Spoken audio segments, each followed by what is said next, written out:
We have seen that the threat against our country in the nuclear age is an extremely broad one. With modern weapons, we could be attacked anywhere, at any time, with little warning. Your government is preparing to meet the threat of nuclear warfare with all of the skill and ingenuity it possesses. But national survival concerns not only our government, but us as individuals. We all have a responsibility to help. Civil defense is teamwork for national survival, teamwork at the federal, state, community, and family level. If our national defense is to overcome or deter aggression, all of these groups must function as a team. Each individual must know how to protect himself and help others. Every member of the family must be coached in the business of survival. Civil defense officials are well aware of the power of women and are calling on the nation's homemakers to do the coaching. Each family must have its own emergency action plan, and it must have the training and available resources to carry it out. This takes careful preparation and practice.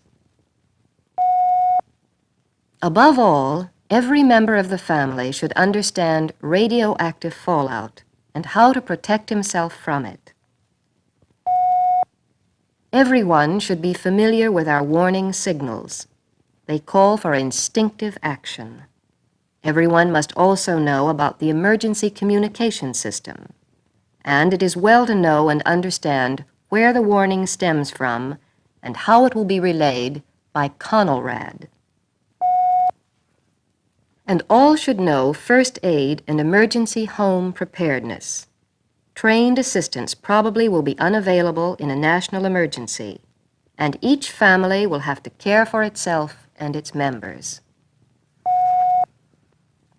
Every member of your family should have specific tasks to perform in an emergency. Once everyone knows his job, the entire family should practice your home protection exercises. Do it regularly, at least once every 3 months.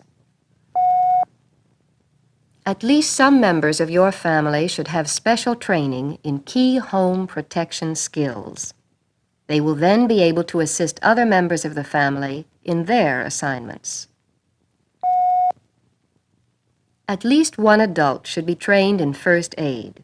The Red Cross has a 10-hour course. If possible, everyone in your family should have it. Someone also should take the Red Cross Home Care of the Sick and Injured course. Home rescue and firefighting courses are available, and someone in your family should take them as soon as possible. The techniques learned may save your home. They may save your lives. While the responsibility for home protection must be shared by all members of the family, it rests mainly with the homemaker. With a little gentle help from Mother, families can all be well prepared. To help you organize your home protection program, the Office of Civil and Defense Mobilization has adopted a Home Preparedness Award. It is conferred on families whose homes are adequately prepared. To merit this award, members of your family must fulfill these 20 requirements. You must know the warning signals and what they mean. Alert: a blast of 3 to 5 minutes on the siren.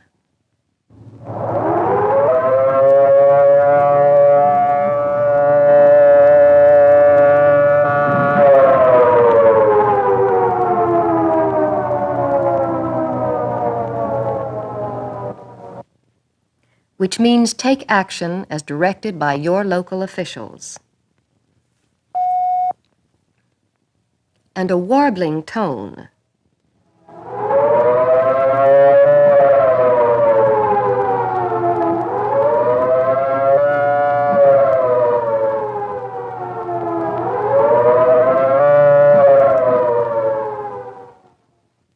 or a series of short blasts,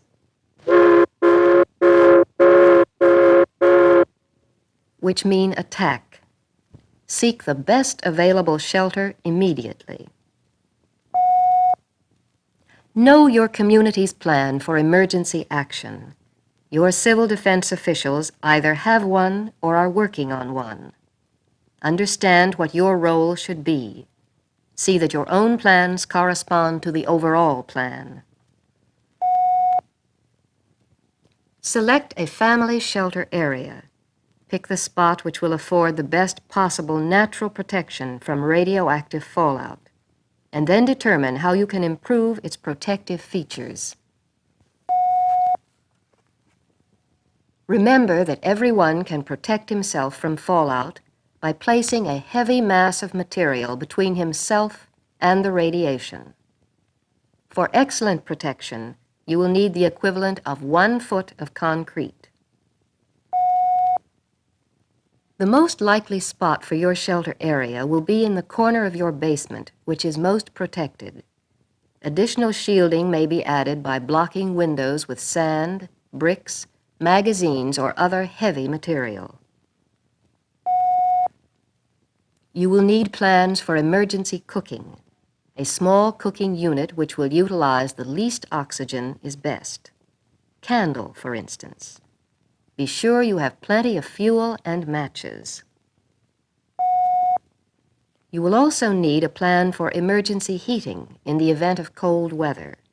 A portable electric heater would be good until the power goes off. When the electricity is cut off, you will need emergency lighting. An adequate low-level lighting system can be constructed economically. Consult your family fallout shelter book for directions. Have the man of the house fix up the low-level lighting system on a standby basis. The occasional need for a brighter light can be met by a flashlight or an electric lantern. Don't forget spare batteries. Next, know what to do about radioactive fallout. It will be one of the primary threats in an attack, but you can protect yourself. Select your shelter area with fallout protection in mind.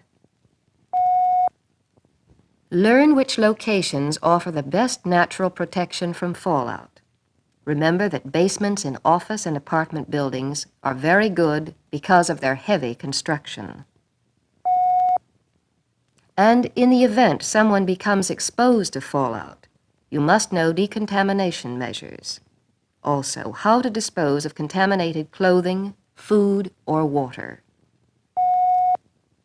You must have a 2-week supply of food and water.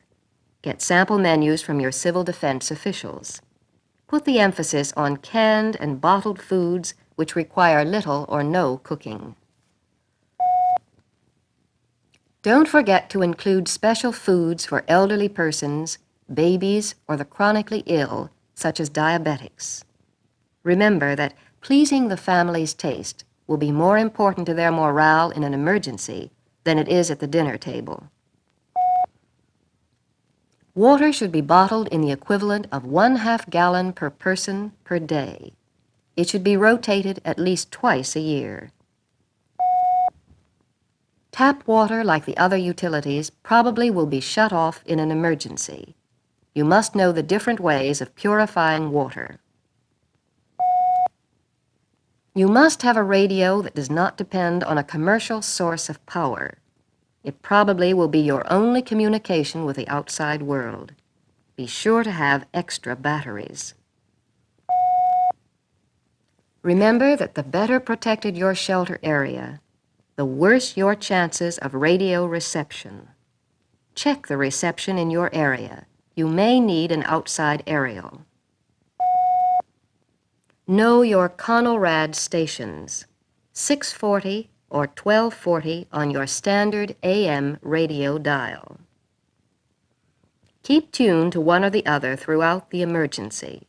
This will be your source of survival instructions and information. Remember that CONELRAD reception will not be consistent everywhere. It won't be as good as reception of your daily programs. Test your reception to be sure that you can receive broadcasts. Every home must have a good first aid kit. Consult the Civil Defense First Aid Leaflet for a list of basic items you will need. Also, don't forget medicines for chronic illnesses. Your first aid items should be packaged in a waterproof wrapping and stored with your 2-week supply of food and water. They should also be ready to be moved to your car if you are called on to evacuate. Have plenty of emergency clothing and blankets. This will be very important in cold weather. In any weather, you will want some changes of clothing. Morale will be one of your biggest problems in an emergency. Time will pass faster if you have recreational supplies for the family, games and books, and religious articles. Your next requirement is to do fire preventive housekeeping. Give your house and yard a thorough and periodic cleaning for flammable objects. The best way to fight fire is to remove potential fuel. If your drapes and slipcovers are not fire-resistant, treat them at home. Check your chimney, pipes, and heating equipment, your electrical appliances and cords periodically. These are sound, everyday practices. Have emergency firefighting plans and equipment, stored water in case the taps are off, and a hand pump, faucet adapters for your garden hose, a good ladder, and perhaps a fire extinguisher. Give each member of your family a firefighting assignment and hold periodic fire drills, at least once every 3 months, so that you will all become an instinctive firefighting team. Another requirement is emergency sanitation plans. Be sure you have everything you need to meet your family's requirements. Cans with tight-fitting lids, plenty of disinfectants, soap, towels, and washcloths, and so on. Have a detailed family emergency plan which encompasses all of the protective techniques you have learned. Make sure that all members of the family are familiar with it. Practice often. If your community plan calls for evacuation, your family plan should include supplies and equipment for quick movement to the family car. And be sure also that the car is in good working order at all times. Be sure that your preparations and plans are current with your state and local plans. Because the nuclear threat has developed so rapidly, civil defense is still developing to meet the threat. Fulfillment of these 20 requirements we have just reviewed makes your family eligible for the Home Preparedness Award. The preparations are simple, but oh, so important. Start right away to make your home a prepared home.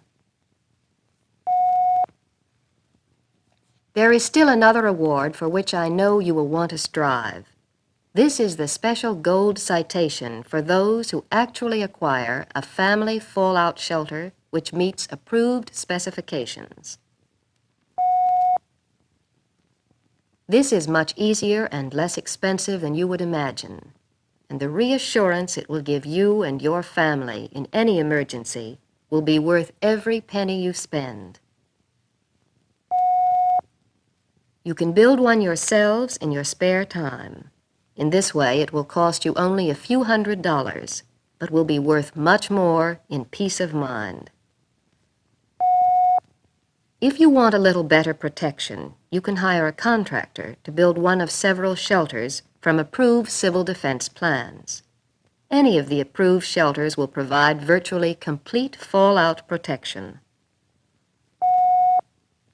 Make your plans right now to become a winner of the Gold Citation by acquiring an approved fallout shelter and stocking it with the necessary supplies and equipment.